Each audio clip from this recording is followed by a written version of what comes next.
하나님 감사합니다. 오늘도 이곳 가운데 우리 가운데 임하여 주셔서 하나님의 영광과 하나님의 그 거룩하심과 하늘에 속한 것으로 우리에게 내려주시고 우리로 하여금 하나님을 사모하며 하나님께 우리의 생각과 우리의 마음을 하나님 맞추도록 이 시간을 우리를 이끌어 주시며 하나님의 영광이 우리 가운데 충만함으로 우리의 생각과 우리의 마음을 따라 예배드리는 것이 아니라 하나님의 영광 앞에 하나님의 백성들이 겸손히 무릎 꿇고 온전하고 아름다운 예배로 하나님께 드리는 이 시간이 오니 하나님 홀로 영광 받아주시며 하나님 이름만이 높임을 받아주시옵소서. 주께서 깨달는 그 놀라운 깨달음을 우리에게 허락하여 주사 모든 자에게 깨달게 하시고 이해시켜 주시며 주의 말씀이 우리의 살과 뼈와 피에 하나님의 말씀으로 가득 채워 주셔서 하나님 말씀으로 살아 역사는 이 한 주가 되게 도와주시옵소서. 예수님의 이름으로 기도합니다. 아멘. 지난주의 말씀을 잠시 살펴봅니다. 지난주 우리가 말하는 대로 이루어진다는 매튜 버드라는 20년간 하버드 교수로서 또 섬겼던 그런 의사의 이야기입니다. 언어가 자신을 통제하고 있다. 자기가 지금 쓰고 있는 언어가 자기를 통제하고 있다라고 결론 내립니다. 그러면서 그는 강력하게 주장했죠. 뭐라고요? 자신을 억압하고 있는 그리고 부정적인 말을 결단코 단언컨 그 말을 버려라. 결별하라고 합니다. 결별하라. 그래서 내 언어가 지금 나의 삶의 현실을 만들고 있다는 것을 우리는 지난 주간에 한번 생각해 보았습니다. 지난주 민수기 14장입니다. 12명의 정탐꾼 중에 여호수아 갈렙의 그런 정탐, 그리고 10명의 정탐 내용, 그 내용을 들은 백성들의 반응을 살펴봤습니다. 그때 우리는 하나님께서 그들의 원망하는, 백성들의 원망하는 말을 들었다라는 것과 또 그들의 들은 그대로 내가 행하겠다라는 그런 말씀을 우리는 살펴보았습니다. 하나님은 들은 대로 들으시는 하나님이라는 것을 우리는 살펴보았죠. 그렇습니다. 그 원망하는 말까지도 다 들었다고 했습니다. 원망하는 말은 다른 말로 말하면 부정적인 말이죠. 부정적인 말. 우리가 그때 어떤 교훈을 얻었습니까? 부정적인 말은 내가 나쁜 말, 악한 말을 해서 부정적인 말이 아니라 하나님의 말씀에서 벗어난 말을 하면 부정적인 말이 되는 겁니다. 이 말을 다른 말로 현실에 있는 그대로 내가 말했다. 이게 부정적인 말이 되는 거예요. 그리스도에게 있어서는. 그러면 긍정적인 말은 어떤 거라 그랬습니까? 하나님의 말씀을 근거로 그 말씀을 선포하며 나아가는 것. 이게 긍정적인 말이라 그랬습니다. 믿는 자에게 긍정적인 말은 하나님 말씀을 붙들고 그걸 선포하며 나가는 거예요. 그게 긍정적인 말이라고 했습니다. 그리고 하나님은 우리에게 들으신 대로 다 행하신다고 그랬죠. 그래서 성경에도 분명히 말했어요. 너희 말이 내 귀에 들리는 대로 내가 너에게 행하리라. 그대로 행했습니다. 우리가 말한 대로 하나님은 이루신다는 것입니다. 우리가 말하는 게 얼마나 중요한가를, 우리가 말을 선포하는 게 얼마나 중요한가를 우리는 지난 주간에 배웠습니다. 이번 주에 한번 생각해 볼 문제가 있습니다. 여기가 어딜까요? 영화를 한 번쯤 본 사람은 여기가 어디라는 걸 알 수 있습니다. 슈퍼맨. 많은 사람이 잘 알고 있는 슈퍼맨이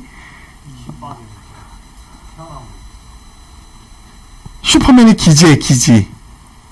고독한 요새라 그러죠. 고독한 요새라는 기지인데 사실은 이 기지 안에 뭘로 만들었냐면 슈퍼맨의 아버지 클락이죠. 클락의 친아버지 조엘이 이제 죽기 전에 거대한 우주선을 이곳에 보내서 그 우주선 안이 기지예요, 사실은. 그래서 이 안에는 슈퍼맨 복을 처음 입을 때도 어디 이 안에서 입은 거야. 이 안에서 미리 아버지가 다 예배해 놓은 것. 그래서 여기 가면은 클락은 슈퍼맨은 여기 가면은 고향에 온 것 같죠. 고향은 별은 이미 사라졌음에도 불구하고 이곳에 가면은 이 요새만 가면은 고향에 온 것 같고 비록 홀로그램이지만은 아버지가 항상 있어가지고 대화를 나누고 궁금한 거 물어보고 고향과 같은 곳이 이 기지예요. 고독한 요새. 여러분 우리에게는 누구에나 고향이 있어요. 고향. 시골의 한적한 곳. 이런 고향이 있습니다. 요즘 이런 데 살려면 살 사람이 거의 없을 거예요. 그런데 이 고향은 우리가 태어나고 자란 곳이기 때문에 이곳의 사람들은 명절만 되면 내려갑니다. 근데 기뻐요. 힘들고 몇 시간을 걸쳐서 가는데도 너무 기쁜 곳이에요. 왜? 그곳에 어머니 아버지가 계셔요. 내가 태어난 곳 가면은 포근해요. 막 근심 스트레스에 피곤에 쩔어 있어도 이 고향에 가고 내 집에 가면은 얼마나 편한지 모릅니다. 우리가 가정이라는 것도 그렇습니다. 가정이라는 것도 우리가 이 세상에 살다가 지치고 힘들 때 내가 정말 가고 싶은 곳 딱 한 곳을 찾으라면 그곳은 우리 집이에요. 가정. 그 가정에 가면은 내가 배고플 때 엄마 밥 좀 해줘요 하면 뚝딱하고 밥이 나옵니다. 가장 편하게 쉴 수 있는 곳 그게 집이지 않습니까? 자, 그러면 우리가 한번 생각해 봅시다. 그리스도인에게 예수님을 믿는 사람에게 있어서의 고향은 어딜까요? 믿는 자에 있어서 정말 제대로 쉴만한 곳, 제대로 안식할 수 있는 곳, 우리가 충전을 받고 힘을 얻을 수 있는 우리 집과 같은 부모님이 계신 그 고향과 같은 슈퍼맨이 지칠 때 찾아갈 수 있는 그 요새와 같은 그런 곳은 어딜까요? 그것은 있기나 할까요? 오늘 한번 본문을 통해서 말씀을 통해서 한번 살펴보고자 합니다. 오늘 말씀은 제목인 나만의 변화산에 올라가자라는 것입니다. 나만의 변화산에 올라가자. 변화산은 변화되는 산이에요. 변화되는 산. 그래서 변화산이라고 그래요. 오늘 본문 누가복음 9장에 있습니다. 28절로 37절의 긴 절이지만은 짧게 3절만 우선 보도록 하겠습니다. 우리 다 함께 누가복음 9장 28절로 30절까지만 한번 읽어 보도록 하겠습니다. 시작. 이 말씀을 하신 후 8일쯤 되어 예수께서 베드로와 요한과 야고보를 데리고 기도하시러 산에 올라가사 기도하실 때 용모가 변화되고 그 옷이 휘어져 광채가 나더라. 문득 두 사람이 예수와 함께 말하니 이는 모세와 엘리야라. 이 상황은 예수님께서 12 제자 중에 딱 3명, 요한, 베드로와 요한, 야고보 이 3명만 데리고 산에 올라갔습니다. 그리고 거기서 기도하십니다. 그때 예수님이 놀랍게 변화되는, 그리고 거기서 이미 죽은 지 1500년 된 모세를 만나고 이미 죽은 지 900년이나 된 엘리야를 거기서 만나게 됩니다. 놀라운 일들이죠. 너무 피곤해서 세 제자는 잠을 자다가 막 깼어요. 그리고 그 광경을 보는 거예요. 놀라운 거예요, 너무. 그 곳이 바로 내용이 오늘 본문의 내용입니다. 여러분,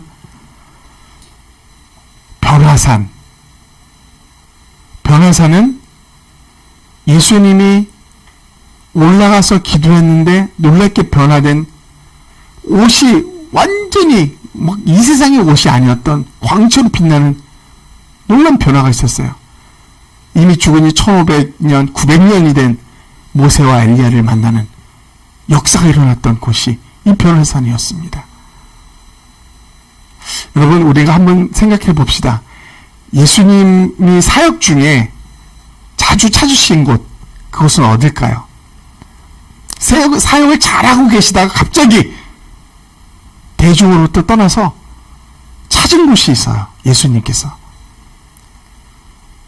성경 그것을 종종 자주 나타납니다. 한적하고 인적이 드문 곳, 새벽에도 가시고 낮에도 가시고 때론 밤에도 가셨던 곳, 한적한 곳이에요. 한적한 곳. 얼마나 자주 가셨는지 몰라요. 또 이름의 명칭을 정해서 감남산이라는 곳을 얼마나 자주 가셨는지 몰라요. 습관처럼 가셨다라고 성경은 말합니다. 또 오늘 본문에 나오는 산은 헐몬산. 이 산이 이스라엘에서 가장 높은 산이에요. 이 산은 한번 눈이 오면은 이렇게 하얗게 설산이 돼버립니다. 이스라엘 그 중동 뜨거운 땅에도 이런 산이 있다는 거예요. 2000m가 높습니다. 강수량도 풍부해서 이 주위에는 이 눈이 녹아서 내리는 물이 엄청 풍성합니다. 그리고 이 주위에 뭐가 많은지 알아요? 구약시대부터 산당이 많았어요. 산당. 우상을 섬기는 산당들. 우리가 지리산 하면, 지금은 이제 그 많지는 않죠. 옛날에 지리산이면은 명산이었어요. 근데 그 지리산에 가보면 곳곳에 뭐가 있는지 알아요? 촛불 켜놓고 며칠 동안 거기서 돌을 닦는 도인들이 엄청 많았던 곳이 지리산이에요. 이 헬몬산도 그런 곳과 비슷합니다. 그래서 많은 우상들을 섬기는 신당들도 많았어요. 이곳에 예수님이 자주 올라가셨다는 것입니다. 오늘 본문의 변호사는 이 헬몬산이라고 추정을 합니다. 지금도 이곳은 너무나 아름다운 관광지입니다.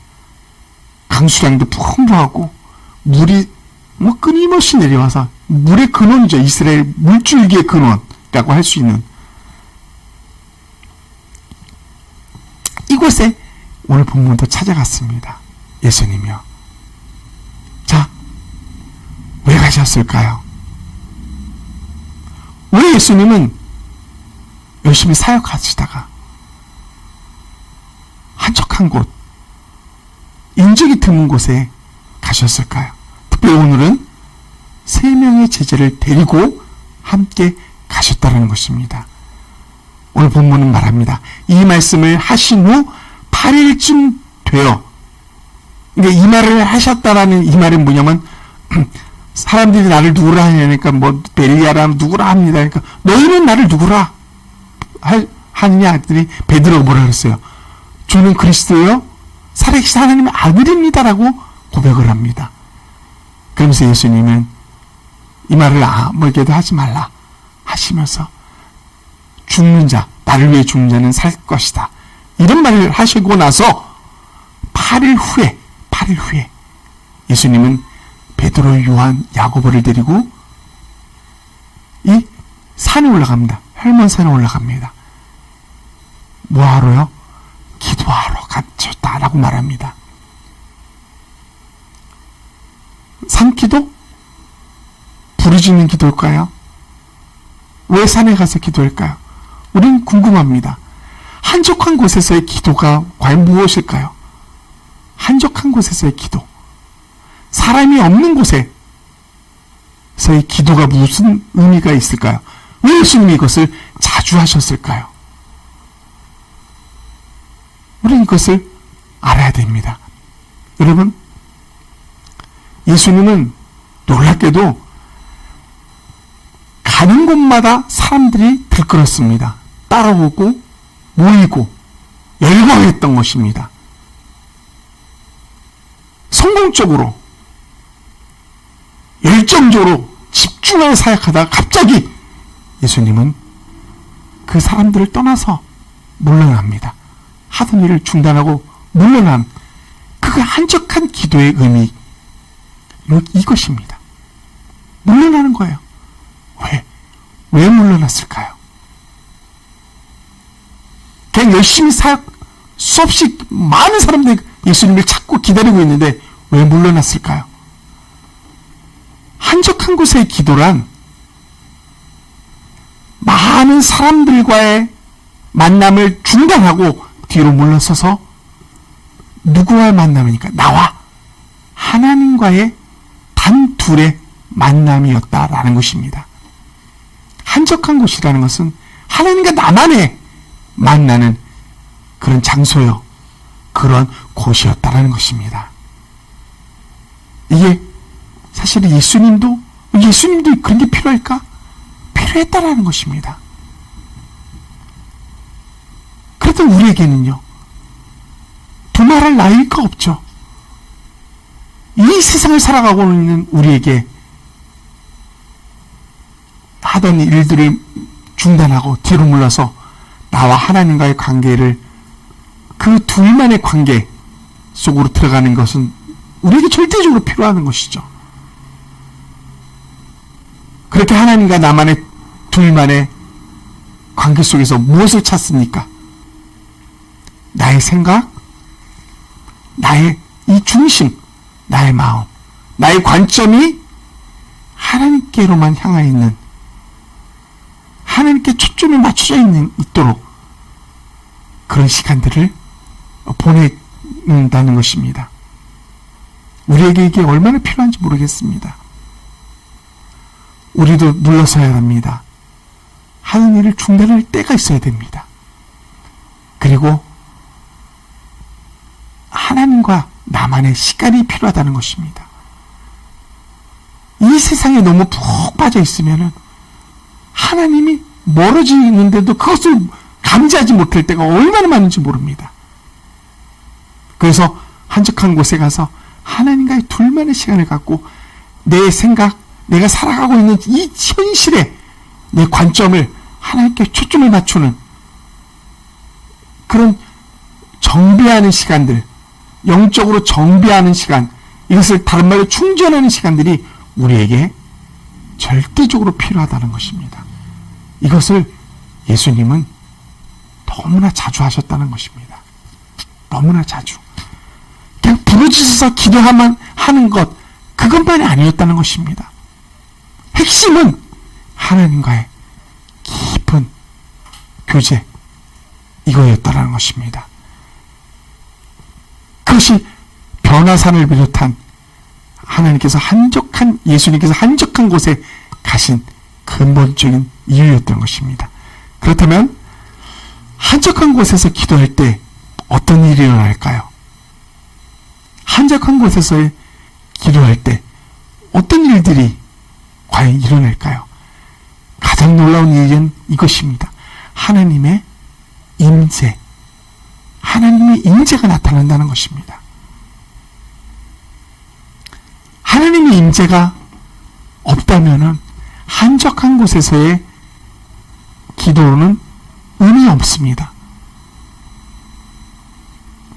이 하나님의 임재 때문에 얼마나 많은 사람들이 이 한적한 곳의 기도를 그리워하면서 다 모든 걸 내려놓고 기도에 몰두하며 나아가는지 모릅니다.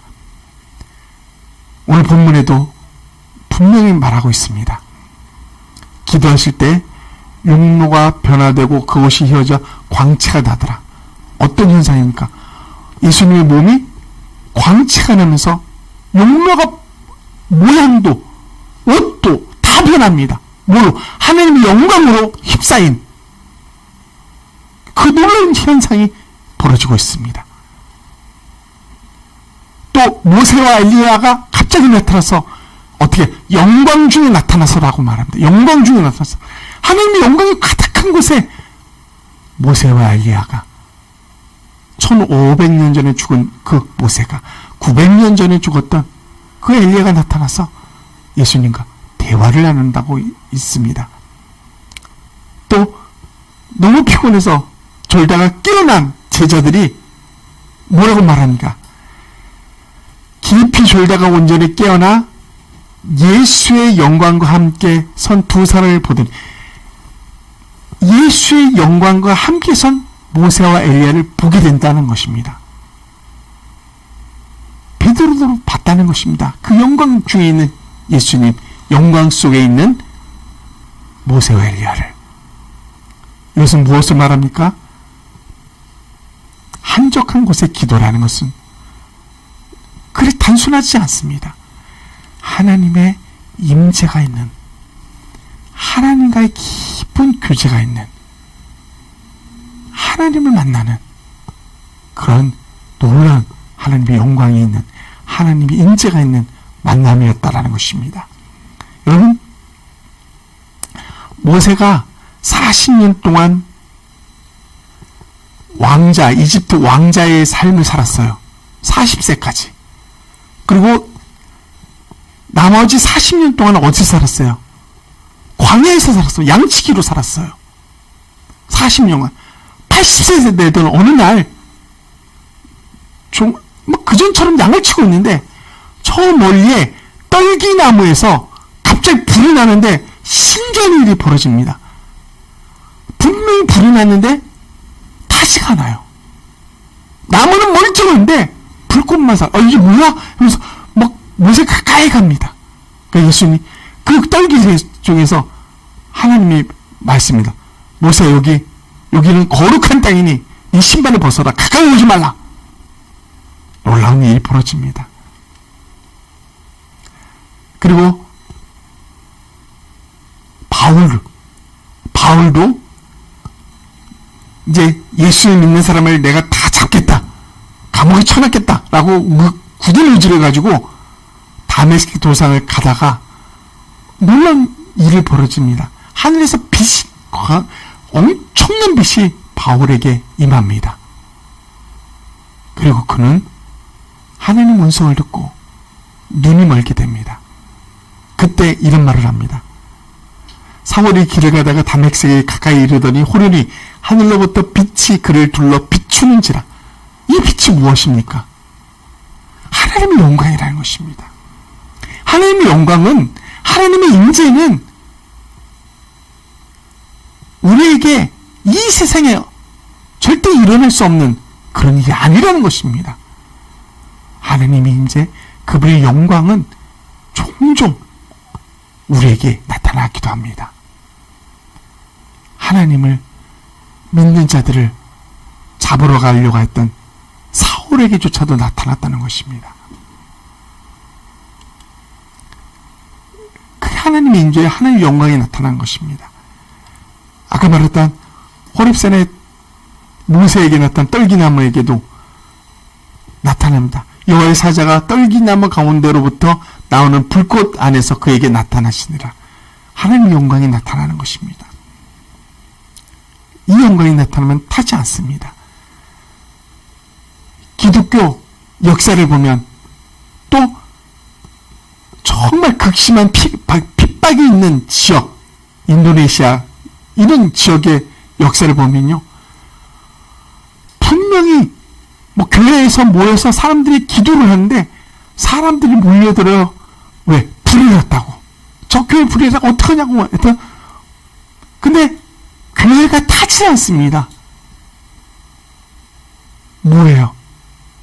하나님의 영광이 임하는 것입니다. 이런 현상이 실질적으로 일어나고 있다는 것입니다. 한적한 곳에서 일어나는 것은 하나님의 임재요, 그분의 영광이 나타나는 것이라는 것입니다. 그렇다면 하나님의 임재, 그분의 영광이 나타나는 것의 특징이 뭘까요? 특징. 여러분, 하나님의 임재가 있다면, 하나님의 영광이 나타난다면 그곳에는 반드시 어떤 현상이 일어납니까? 하나님을 경외하는 일들이 벌어집니다. 수많은 믿음의 사람들이 성경을 보세요.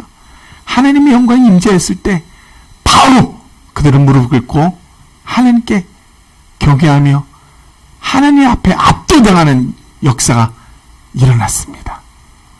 또 하나님의 임재가 임했을 때 어떤 일이 벌어집니까? 하나님을 더욱 사랑하게 됩니다. 정말 미지근한 것이 아니라 하나님을 엄청나게 뜨겁게 더 사랑하게 된다는 것입니다. 모세가 80세 그 떨기나마 불꽃을 위해서 하나님의 음성을 듣고 나서 어떤 일이 벌어집니까? 그의 40년 광야 생활, 목자의 삶을 버리고 80세부터 이제 애굽에 있는 백성들을, 이스라엘 백성들을 이끄는 일들을 시작하게 됩니다. 다메섹에서의 바울이 하나님의 영광 그 임재 속에 어떤 일이 벌어집니까? 예수 믿는 사람들 다 잡으려고 혈안이 됐던 그 바울이 180도 바뀌어서 예수 그리스도의 충성된 제자가 되어 수많은 사람을 죽기를 인도하는 그런 하나님의 종이 됩니다. 하나님의 임재가 있는 곳, 하나님의 영광이 있는 곳에는 하나님을 더욱 뜨겁게 사랑하는, 하나님을 열정적으로 사랑하게 되는 그런 역사가 나타나게 된다는 것입니다. 또 하나님의 임재가 있는 곳에 어떤 일이 벌어집니까? 하나님의 영광을 추구하고자 하는 갈망이 있게 됩니다. 하나님의 영광이 얼마나 행복하고 그곳에 머무는 것이 얼마나 기쁜지를 알게 되는 것입니다. 베드로가 어떤 말을 했는지 알아요? 이 변호사에서 예수님의 그 변화된 모습, 모세와 엘리야와 대화 나누는 걸 통해서 너무나 황홀했어요. 그래서 모세가 예수님께 이제 엘리야와 모세가 사라지고 나서 예수님께 이런 말을 합니다. 주님, 이곳에 집을 세 채를 지어서 하나는 우리 주님, 하나는 모세, 하나는 엘리야를 위해서 집을 짓겠습니다. 그리고 여기서 살겠습니다. 너무나 좋아서. 그렇습니다. 우리가 하나님의 영광, 그분의 임재에 우리 삶이 녹아 들어가게 되면은 그분의 임재 속에, 그분의 영광 속에 사는 게 얼마나 기쁜지를 알게 됩니다. 이 세상에서의 그 기쁨과 비교할 수 없는 엄청난 그런 영광을 추구하고자 하는 마음이 나타나게 된다는 것입니다. 하나님을 경외하고 하나님을 더 사랑하고 그분의 하나님의 영광을 더 사모하게 되고 추구하게 되는 이런 일들은 결국은 하나님의 임재가 있을 때 한적한 곳에 가서 기도할 때 일어나는 역사 중에 하나가 되는 것입니다. 우리의 삶 속에 이것이 나타나야 될 것입니다. 여러분, 이 변화산에서는 이 한적한 곳, 이곳에서는 예수님의 변화뿐만 아니라 우리의 변화가 반드시 일어날 수 있습니다. 그러므로 우리는 나만의 변화산을 찾아야 됩니다. 여러분, 나만의 변화산, 그건 어딜까요? 나만의 변화산, 우리도 한적한 곳이 필요합니다. 인적이 드문 곳. 그래서 이 세상 모든 것을 잠시 내려놓고 하나님과 나만, 이 둘만 존재하는 그 장소가 필요하다는 것입니다. 그래서 때로는 우리에게 주위에 작은 동산, 우리 교회 뒤에 작은 동산이 있어요. 한적합니다. 또 어디 있을까요? 한강로, 이 산책로를 걸으면서 하나님과 교제를 나눌 수 있습니다. 또 어디입니까? 사람이 드문 곳. 새벽이 되면 사람이 드물어요. 밤이 되면. 저는 어젯밤에 요 비싼 공원에 올라갔습니다. 아무도 없어요. 드물습니다. 그런 곳에서 하나님과 교제하며 하나님께 나가는 것, 이게 필요하다는 것이죠. 숲속에, 우리 북서울 꿈의 숲, 사람이 많을 때가 아닌 한적할 때 가보면 얼마나 좋은지 모릅니다. 그런 곳에서 걸으면서도 주님과 나만의 시간을 가질 수 있습니다. 이런 시간이 없는 현대인들에게 주님과 나만의 둘만의 시간을 일부러 갖는 게 뭡니까? 그게 큐티잖아요. 큐티. 그게 큐티예요. 하나님과 나만의 시간을 갖는 것. 나만의 이 변화사는 반드시 있어야 됩니다. 그리고 예수님이 그랬듯이 우리도 우리의 공부하는 것, 우리 일하는 것 잠시 내려놓고 그곳을 가야 됩니다. 그 한적한 곳에, 인적이 드문 곳에 가서 쉬는 것뿐만 아니라 하나님과 나만의 둘만의 시간을 갖고 충전을 받고, 고향에 가면, 집에 가면 어머니가 주신 밥을 먹듯이 하나님이 우리에게 공급하시는 영적인 만나를 먹는 그런 충분한 힘과 또 교제가 있어야 될 것입니다. 그것이 나만의 변화산이 있어야 되는 것. 이 변화산에 우리는 올라가야 됩니다. 언제요? 언제 올라가면 될까요? 언제 올라갈 수 있습니까? 일이 잘 될 때, 성공적으로 막 형통하고 이럴 때, 그때 위험합니다. 내려놓고 올라가야 됩니다. 너무 잘 될 때도 올라가야 돼요. 그리고 반대로 일이 잘 안 될 때 있어요. 지쳤을 때, 답답하고 피곤할 때 올라갑니다. 무엇을 말합니까? 우리가 하나님과 나의 둘만의 시간이 필요하다는 것입니다. 하나님, 그분과 만나는 시간. 이 시간이 필요하다는 거예요. 언제 올라가냐? 내가 하나님과 나의 시간이 필요할 때 올라가는 것입니다. 일이 너무 잘 될 때도 우리는 하나님을 잃어버릴 수 있어요.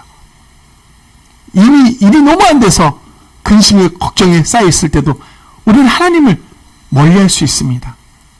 그러므로 우리는 수시로 자주 의지를 가지고 한적한 곳에 가서 하나님과 나만의 그런 시간을 가지고 그분의 임재를 체험하며 맛보며, 그리고 주님이 놀랍게 그곳에서 변화됐던 것처럼 하나님의 임재 속에 만나 변화되면 우리 삶은 다시, 우리 초점, 우리 생각은 다시금 하나님께 맞춰지고, 되돌아오면은 우리의 문제가 결코 문제가 아니었다는 것을 발견하게 됩니다. 아니, 다 해결되는 것을 발견하게 되는 것입니다. 이런 나만의 변화산, 이 변화산을 반드시 찾아서 우리는 수시로 올라가며 그곳에서 하나님과의 만남, 그분의 영광을 체험하는 그런 귀한 시간을 갖기를 주님의 이름으로 축원합니다. 우리가 한번 기도합니다. 오늘 들은 말씀을 생각하면서 나만의 변화산을 여러분들 생각하면서 바쁜 그 모든 여정 속에서 잠시 멈추고 우리가 함께 그 나만의 변화산에 가서 하나님 임재를 체험하며 그분의 영광을 맛볼 수 있는 시간을 우리가 가질 수 있도록 도와달라고, 또 우리의 의지를 그렇게 나타낼 수 있도록 우리 한번 통성으로 1분 정도 기도하도록 하겠습니다. 기도하겠습니다. 하나님 아버지, 감사합니다. 오늘 말씀을 통해서 하나님, 이 변화의 산, 하나님 예수님만 변화된 것이 아니라 우리의 삶과 우리의 인생과 우리의 관점과 우리의 생각조차도 변화되는 그런 산이 있음을 고백합니다. 하나님 아버지, 바쁜 이 세상 속에서 사람과의 관계를 잠시 하나님 내려놓고 뒤를 물러나 한적한 그곳에가 주님과의 둘만의 충만한 주님의 임재의 그런 시간들을 가지며 주님으로부터 충전받고 주님으로부터 힘을 얻고 주님으로부터 능력을 얻는 그런 시간들을 우리가 종종 가질 수 있도록 도와주시옵소서. 예수님조차도 이 일들을 너무나 하나님 자주 하셨습니다. 하물며 우리에게도 이것이 얼마나 중요하고 필요한지 주님께서는 오늘 우리에게 말씀해 주셨습니다. 하나님 아버지, 우리만의 변화산, 우리 자신만의 변화산을 찾아서 종종 하나님 그곳에 가 주님을 만나며 주님의 임재를 맛보며 체험하며 하나님의 영광에 휩싸여 하나님 힘을 얻고 또 하나님께 생각과 관점에 초점을 맞추고 그렇게 다시 하나님 이 세상에서 하나님 일들을 감당할 수 있는 우리가 될 수 있도록 도와주시옵소서. 예수남원교회 모든 청년들이, 모든 교인들이 이렇게 나만의 변화선을 찾아 이 한 주간은 하나님 그 산에 오를 수 있는 은혜를 허락하여 주시고 그 산에서 하나님을 만나고 하나님의 임재를 체험하는 은혜를 허락하여 주시옵소서. 예수님의 이름으로 기도합니다. 아멘. 지금은 우리 주 예수 그리스도의 은혜와 하나님의 크신 사랑과 성령님의 교제 교통하심이 예수님처럼 한적한 곳에 사람이 드문 그런 곳으로 나아가 하나님과의 둘만의 시간을 가지며 주의 임재 속에, 주의 영광 속에 충전을 받고 쉼을 얻고 능력을 얻어서 다시 이 세상에서 하나님 말씀대로 살아가기를 간절히 소망하는 이 백성들 머리 위에 지금부터 영원토록 함께 있을지어다. 아멘.